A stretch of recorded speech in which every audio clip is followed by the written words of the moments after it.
हरी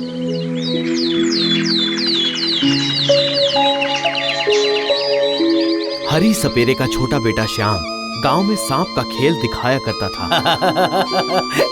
कि वाह, कितना मजेदार खेल है। हाँ, बहुत मजेदार। मैं दोबारा ये खेल देखने आऊंगा। मैं खेल दोबारा देखूंगा। इसी तरह श्याम का दिन गुजरता था। दूसरी तरफ उसका बड़ा भाई रामू भी सांप का खेल दिखाता था, लेकिन उसके पास उतनी ज्यादा भीड़ नहीं होती। अरे चल चल चल चल चल, कब से एक का एक खेल देखता है। चल चल निकलते। पिताजी, ये लीजिए खांसी की दवा। अब मेरे जाने का समय आ गया है। मेरे मरने से पहले मैं तुम्हें एक चीज देकर जाना चाहता हूँ। क्या पिताजी? मेरे संदूक में एक बिन है। आज से उसे तुम अपने पास ही रखना। उसकी मधुर आवाज सुनते ही सारे सांप खुद ब खुद वश में हो जाएंगे।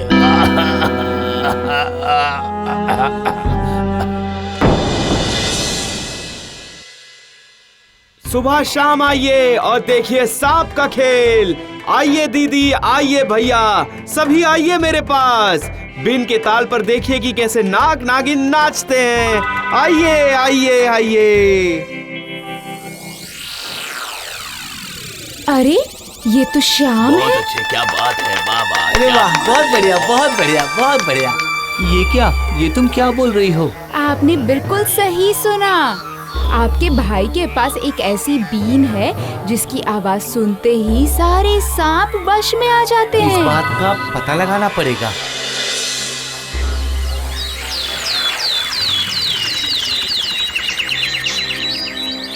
क्या हुआ भैया, आज काम पर नहीं जाओगे? काम पर जाकर आखिर क्या होगा? आजकल कमाई ही नहीं होती है। आज शाम तक के लिए अगर तुम अपनी बिन मुझे उधार दे दे तो।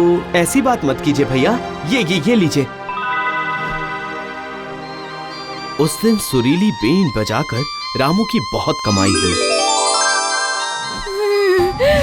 कितने सारे पैसे हैं, कितने सारे पैसे। इतनी रात में अब कौन आया है? भैया, मेरी बीन। बिन? कैसा बिन? देखो भाग्यवान, देखो, ये मेरा अपना भाई होकर मुझे चोर बना रहा है। हाँ, माफ कीजिए भैया, वो बीन पिताजी मरने से पहले मुझे देकर गए थे।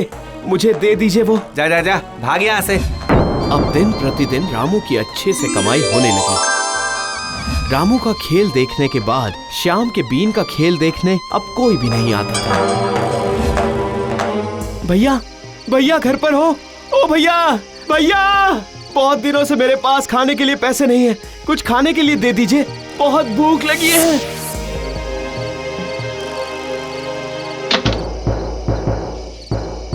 बातों का ध्यान तुम्हें अपने भाई को चोर बोलने से पहले नहीं आया? ओह, बहस किए बिना दरवाजा बंद कर दो भाग्यवान। उसी दिन अंधेरी रात में श्याम अपनी पुरानी बीन लेकर घर छोड़कर निकल पड़ता है। अरे अरे, वहाँ तो एक घर है। जाता हूँ। हाँ, कोई है? घर पर कोई है? कौन है? इतनी रात में यहाँ कौन आया है? मैं एक बहुत दूर गांव से आ रहा हूँ। अगर आज रात मुझे यहाँ पर आश्रय मिल जाता तो बहुत अच्छा होता। तुमने आकर मुझे बचा लिया बेटा। ये देखो, घर में बिल्कुल भी पानी नहीं है। सामने उस कुएं से तुम पानी ले आओगे बेटा क्या? इसमें कौन सी बड़ी बात है माँ जी, मैं अभी तुरंत लेकर आता हूँ।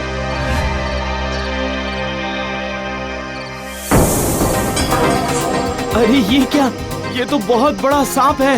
अब मैं क्या करूं? अब क्या करूं मैं? इस समय तो मेरे पास पिताजी की दी गई बीन भी नहीं है। अब मैं इस सांप को कैसे भगाऊं? क्या करूं मैं? कुछ समझ नहीं आ रहा है। नहीं। श्याम ने बीन बजाना शुरू कर दिया। थोड़ी देर बाद सांप उस कुएं से बाहर निकल आया और श्याम भी आराम से पानी लेकर लौट आया। उस रात वो उस बूढ़ी औरत के घर पर ही रुक गया। मेरे पास तुम्हें देने के लिए कुछ भी नहीं है बेटा, लेकिन ये लो। जाने से पहले ये हसुआ अपने पास रख लो, ठीक है? अरे बाप रे, अरे बाप रे, बहुत ठंड लग रही है। ओह, कहीं अगर कोई आश्रय मिल जाता तो। अचानक उसे एक आवाज सुनाई देती है। कोई है, मुझे इस ठंड से बचाओ। उधर से किसी की आवाज सुनाई दे रही है। कोई है, दया करके मुझे बचाओ। बेटा, मेरे घर में सारी लकड़ी खत्म हो गई है, अगर तुम कुछ लकड़ियाँ जुगाड़ कर ले आओ। आप परेशान मत होइए, आप परेशान मत होइए, मैं अभी गया और अभी आया। हाँ, लेकिन सावधान रहना, इस जंगल में बहुत सारे जानवर हैं।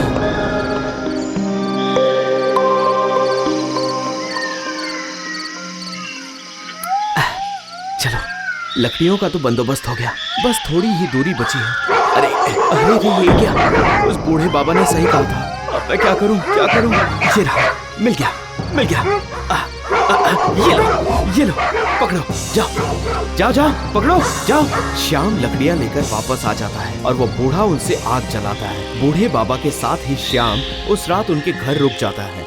सुबह होते ही,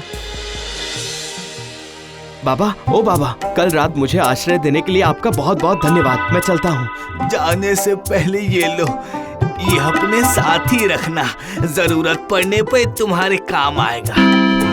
चलते चलते जब श्याम एक गांव में पहुंचा तब दोपहर हो चुकी थी। काफी गर्मी थी। अच्छा मुनीम जी, कुछ इंतजाम हुआ कि नहीं? आधे घंटे के अंदर अंदर गांव के सारे लोग आ जाएंगे। इतनी सारी सब्जियां कौन काटेगा, और तो और घर की सफाई कौन करेगा? सुबह से इतना ढूंढने के बाद भी एक भी मजदूर मुझे नहीं मिला जमींदार साहब। आपके इस काम के लिए कोई भी तैयार नहीं हो रहा, मैं क्या करूं बताइए। अगर इस मुसीबत में मैं जमींदार की कोई मदद कर पाता तो। अरे हाँ, अरे तब फिर क्या ये कोई इशारा है? क्या मैं आपके साथ चल सकता हूँ? क्या, कौन हो तुम? मैं पेशे से एक सपेरा हूँ, लेकिन आजकल कमाई ठीक तरह से नहीं हो पा रही है। अगर आप वो सारा काम मुझे करने दे तो मैं वो कर सकता हूँ। तुम इतने सारे लोगों का काम तुम अकेले कर पाओगे, बताओ? आप एक बार भरोसा करके तो देखिए। अच्छा ठीक है, लेकिन नहीं कर पाए तो सजा भी तुम्हें ही मिलेगी। दया करके मुझे बचाओ हसुआ, मुझे 1000 टोकरी की सब्जी काट कर रखना है। अरे डरो मत, मैं तुम्हारे काम में लग जाता हूँ। लेकिन धूल। अरे चिंता मत करो, चिंता मत करो, मैं सारे धूल की सफाई करके पूरा घर चमका दूंगा।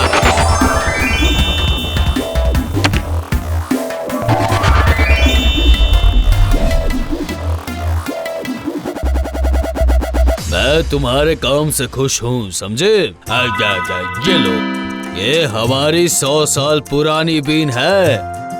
तुम एक सपेरे हो इसलिए इसका इस्तेमाल कर सकते हो, लेकिन इस बीन को संभाल कर रखना, कोई इसे छीन लेगा तो सर्वनाश हो जाएगा। श्याम जमींदार से बीन लेकर अपने घर वापस लौट आता है। उसके बाद बाहर जाकर सांप का खेल दिखाने से पहले मैं इस बीन की आवाज कैसी है इसकी जांच कर लेता हूँ।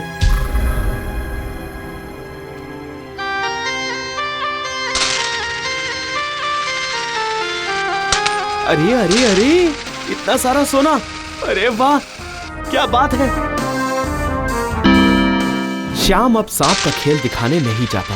उसे बीन बजाने के बाद जितना भी सोना मिलता, उसे बेचने के बाद उसे बहुत सारे पैसे मिलते। दूसरी ओर रामू और उसकी पत्नी को शक होने लगा। अरे ये सब क्या चल रहा है? सुबह होते ही ये बीन तो बजाता है, लेकिन आपका भाई बाहर खेल दिखाने के लिए तो नहीं जाता है ना? लेकिन फिर भी उसके पास इतने पैसे कहाँ से आते हैं? नजर रखनी पड़ेगी। अगले दिन सुबह के समय रामू और रामू की पत्नी खिड़की से छुपकर सब कुछ देख रहे थे। उसके बाद आधी रात में रामू श्याम के घर जाके उसकी बीन चोरी करके ले आया।